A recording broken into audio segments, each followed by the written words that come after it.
Well, good afternoon. I'm very pleased to join you today to discuss this idea of a universal basic income, the idea of replacing existing cash benefits with a simple, no questions asked transfer for absolutely everyone.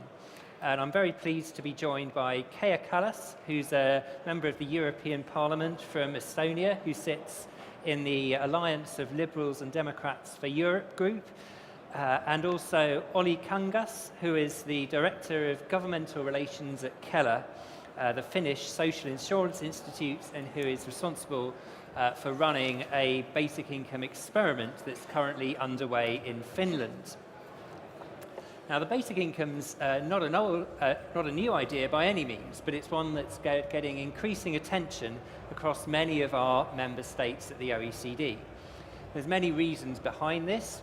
It's partly because of rising inequality across the OECD, concerns about imbalances between work and family life, but is also related to technological developments, with a rise in atypical form of employment structures that are coming about through the use of digital platforms, and also because of concerns about the risks of technological unemployment that are associated with digital transformation. In recent research at the OECD, we investigated the impact of replacing cash benefits in 4 European countries with a basic income. We found that it would be successful in increasing the coverage of benefits, as you'd expect, particularly in countries where these benefits are relatively hard to access, and also in these countries it's a policy that's very effective at reducing inequality.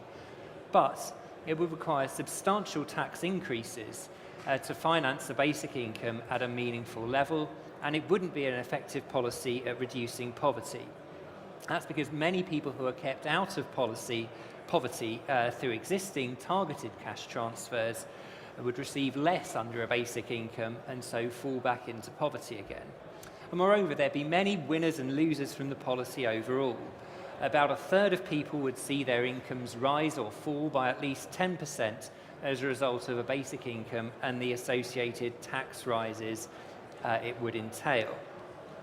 And also it would mean that it would be impossible to make benefits conditional on participating in various labour market programs, upsetting the careful balance between rights and responsibilities that exist in countries at the moment. Are there solutions to these problems? Well, it might be possible to make a basic income conditional on working, looking for work, or participating in other socially useful activities, but that doesn't really solve the coverage problem, and it might not reduce the costs by very much to restrict it in that way. It might be possible to retain existing benefits alongside basic income at a lower level, but again, that wouldn't totally solve the problem of reduced benefit coverage. Or alternatively, we might want to have a system where people can only claim a basic income from a certain number of years while they're undergoing job-related training and things like that. But that's enough from me. Let's hear what our speakers have to say about this issue. So, Mr. Kangas, you've been running an experiment in Finland where 1,000 claimants of basic unemployment benefits have been given a basic income for 2 years. So what do you think we're going to learn from this experiment? First of all, we can learn how people behave in the case that they will get something that's mimicking a way, kind of basic income. It's not a proper basic income in the Finnish experiment, but we can learn what will happen if you get money for free. And also we will get the information how that kind of rather complicated social security system that we have in Finland, when we are paying out income-tested benefits on top of each other, and it means that if a person gets an employment, in that case his or her marginal tax rate would be 80% or even 100% or even more. So that what we are trying to get out from this experiment is that if we have something that is not taken away, that we are saying that you will have that sum of money. If you find an employment, then you will get income from employment plus this basic income. And we will see if it works better than the present system. We don't know yet, we will see. Okay. So Ms. Kallas, you've been more sceptical about the idea of basic income. You voted against the idea of basic income and a robot tax in the European Parliament earlier this year. Why are you sceptical about the idea? Well, I guess your report and your experiment also pointed out the problems that there are. So what is the problem that we are trying to solve, really? On one side, people are saying that robots are taking all the jobs. In reality, the numbers show that it's actually not so. The robots are not taking the jobs, and this talk has been ongoing since I don't know when. That machines are coming and taking it all over. And then the other side is tackling the inequality. And your report very well said that actually the poor people will not benefit from this, not necessarily. So what is the problem that we are trying to solve, really? Yeah, that's a very good point. And what's interesting is that if you compare, for example, motivation behind the Finnish experiment and motivation behind the Canadian experiment, in Canada they are speaking very much of reducing child poverty, whereas that issue is totally absent in the Finnish discussion. In the Finnish discussion we referred, or not we, but the government referred to different kind of disincentive problems caused by the present system, and also bureaucratic traps. So that there are different problems here, there, and there. Yeah. And I think that it's a little bit simple-minded and too simple thing to say that basic income would solve all the problems. For example, our calculations that we did on the basis of macro simulations, they showed very strongly that in some situations basic income is good, but not in all situations, so that it's not the universal medicine of all evils in the world. Sure. And I must say that I've been really open-minded about this, reading all these books about basic income, and they still haven't convinced me, really, because we were just talking about these two Belgian professors who wrote this book, Basic Income, and this professor said to me, read this book and you'll be bored, so I'll convince you. I read the book. Still not there. So because also they say that there are different experiments done in different countries, but they are the idea of basic income should be for everyone, unconditional, so you don't have to do anything for it, and then without any definite term. So then you will have the effects, but nobody really tries that out. There are some countries where the country has income from natural resources, and then they pay dividends for citizens, which is fair enough. In Alaska, because, for example. Yeah, because in Alaska, yes, exactly. Not Norway. Yeah, so it is distributing the wealth of the country, and then there you can do this, but in countries where you really don't have that, and your report also said it means increase in taxes. So yes. What I think is interesting is that we have 3 experiments going on now in developed OECD countries. One in Finland, one in Canada, and one in the Netherlands. And in Canada, they have a full basic income.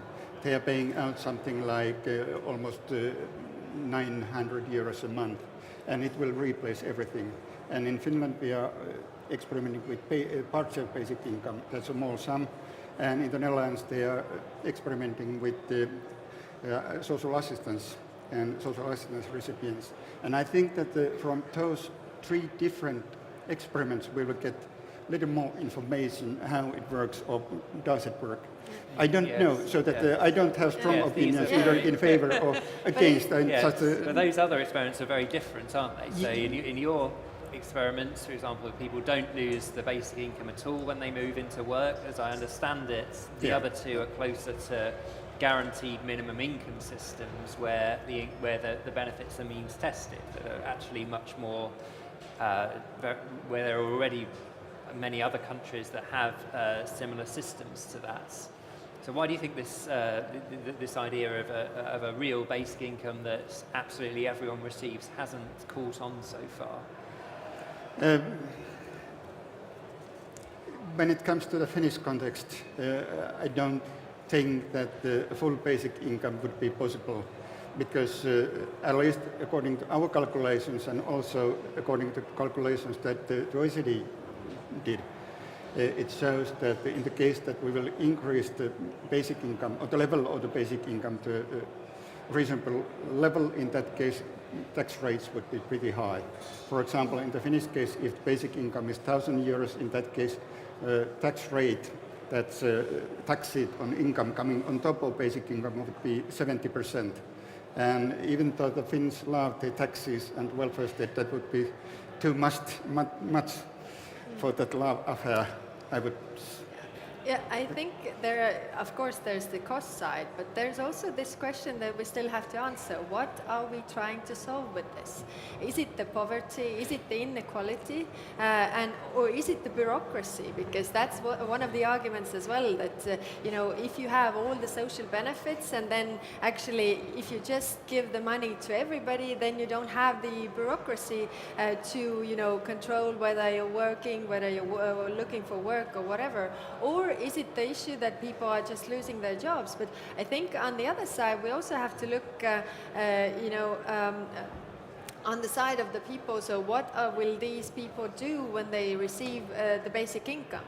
Will it really incentivize for them to find new ideas? Because one of the arguments is also that if you do something all the time, no new ideas come. So only if you don't do anything, you can think about something new.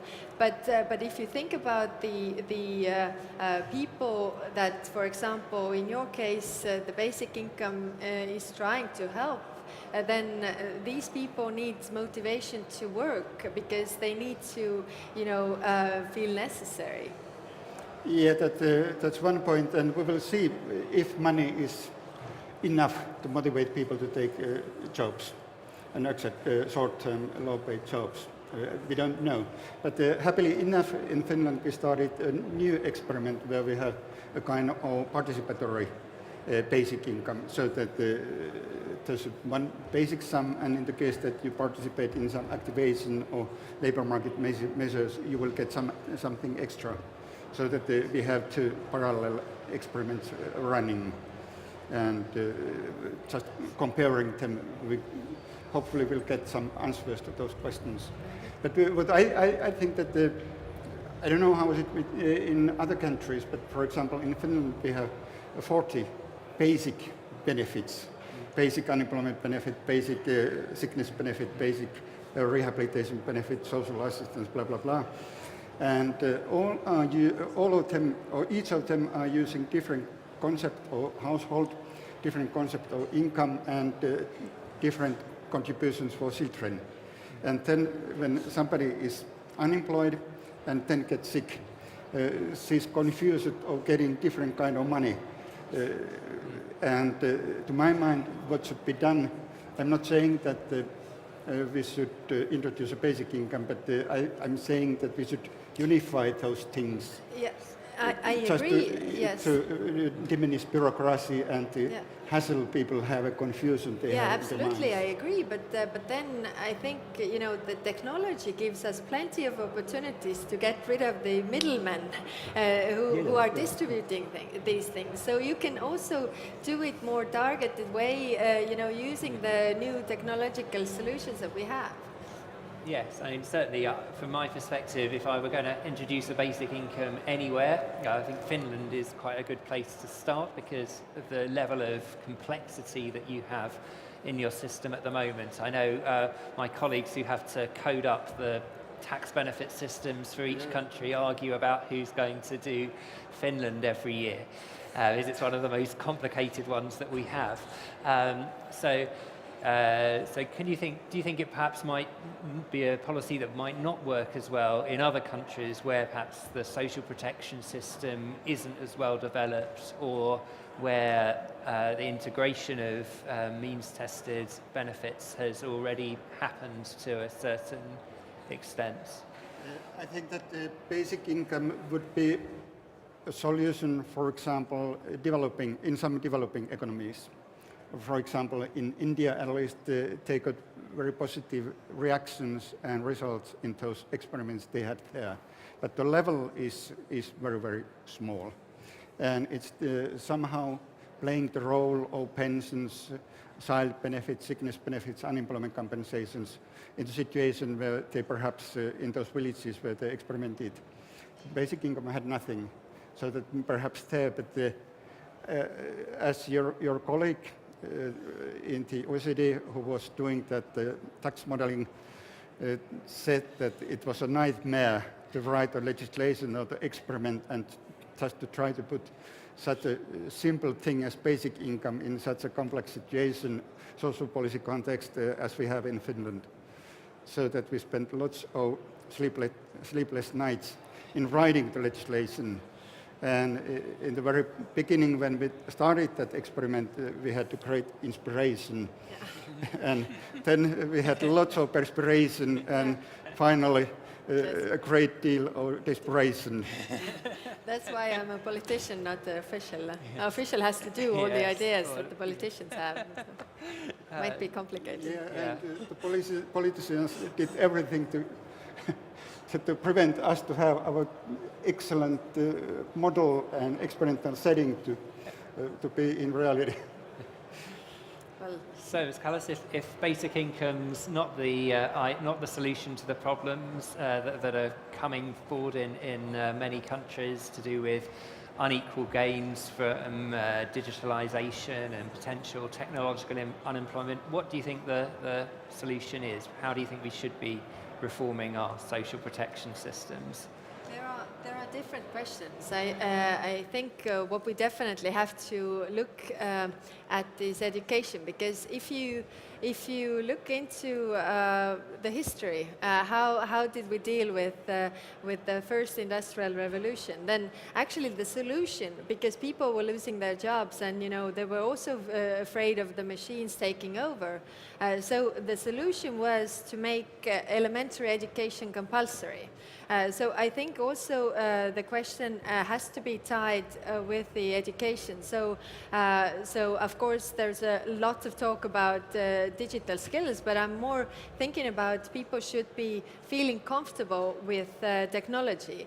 And what comes to the social policy, then of course the issue is that the social policy is very much built on people working with one employer all their life with long-term contracts, and this is not the way people work currently. So there are gaps that have to be covered.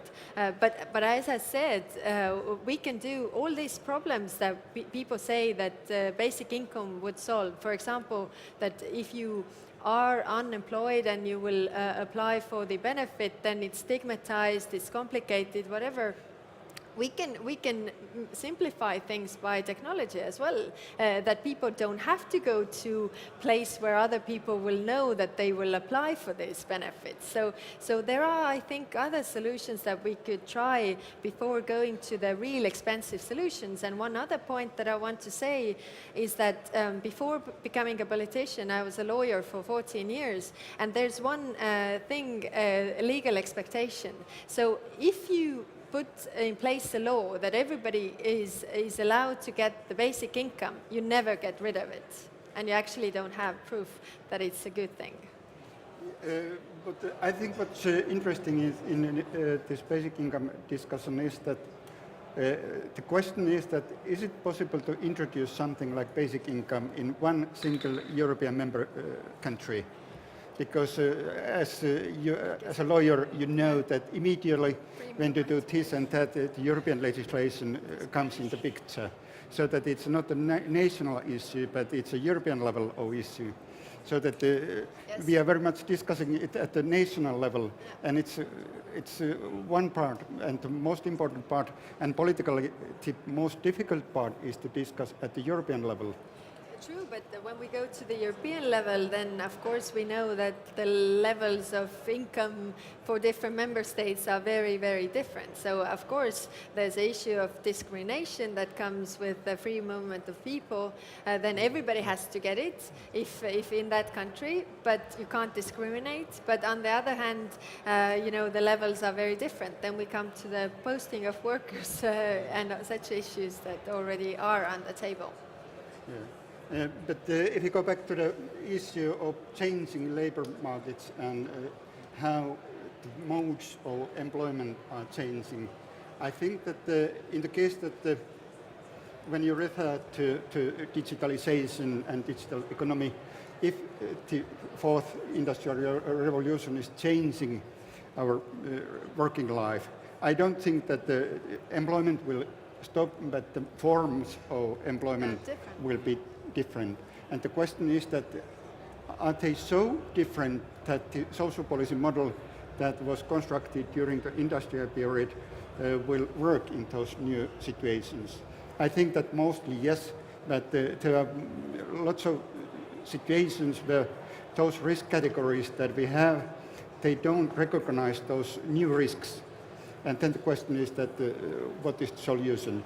I'm not recommending basic income, but I'm recommending something else. What is that? And something else is, in the Finnish case, unification of those strongly insurance-based basic benefits to be a kind of small entity, and on top of that we have those traditional social insurance forms that we already have in most European countries. Is that something you'd agree with? Expanding benefit coverage rather than of existing benefits and maybe integrating things into a more streamlined form? Can you see that as the way forward?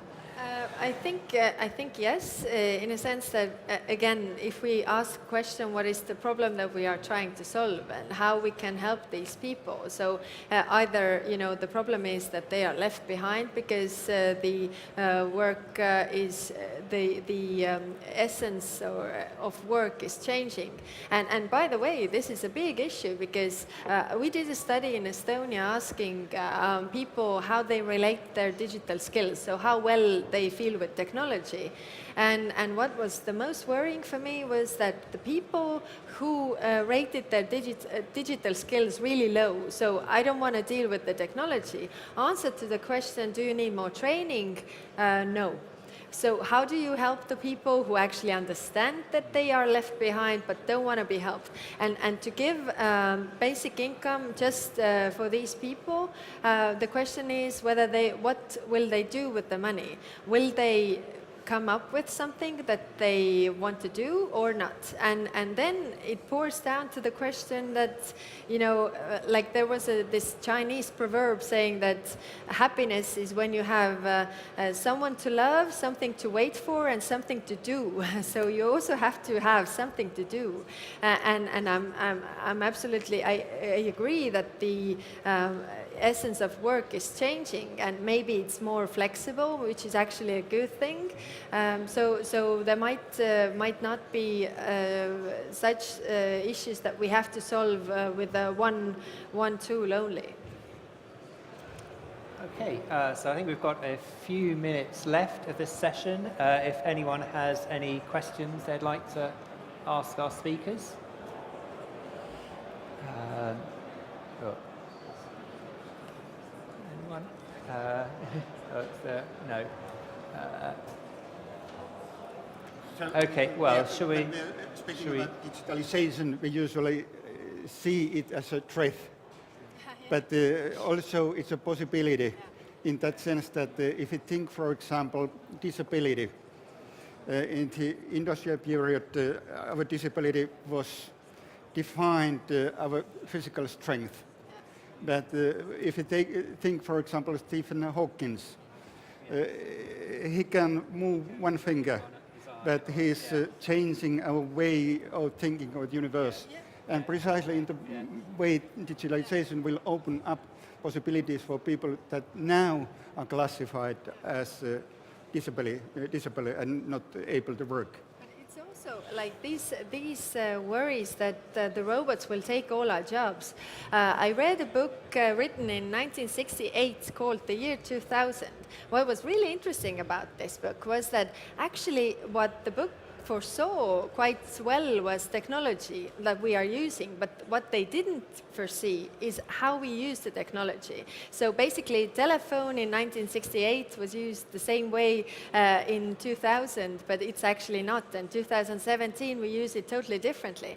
But what my point is that also in this book was that in 2000, nobody of us has to work because all the work is done by robots. The only question we as humans have is how to entertain ourselves. We have to find ways to entertain ourselves, and of course the share of entertainment in our everyday life has increased as well, but we are still working. There are new jobs, there are different types of jobs, and of course we just have to take this into account. The people have something to do.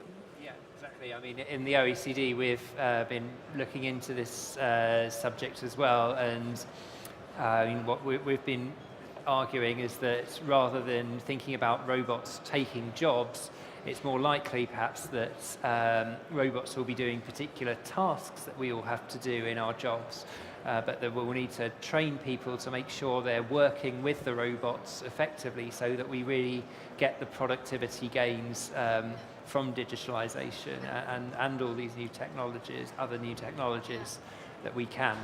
But of course, there is also this, there's the rub as well, meaning that you said that the robots were taking the jobs where, physically difficult jobs. But what has happened to us due to that is that we are physically weaker than our ancestors were. Now we are giving away our cognitive tasks. So what does it do to us? But that's another topic, so let's not go into that. Yeah. Okay, great. So if there are any questions, I think we've still got a minute or so. But if not, I'd invite you to join me in thanking our speakers for what has been a really interesting discussion. Thank you all very much.